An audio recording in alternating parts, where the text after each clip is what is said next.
शिवे सर्वार्थसाधिके शरण्ये त्र्यम्बके देवी नारायणि नमोऽस्तुते।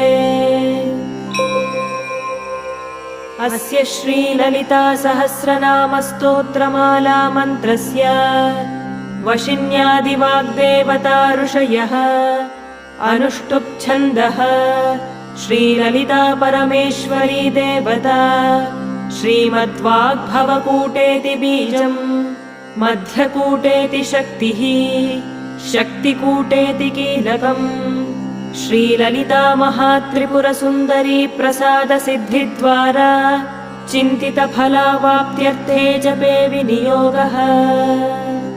ध्यानम् सिन्दूरारुणविग्रहां त्रिनयनां माणिक्यमौलिस्फुरत्तारां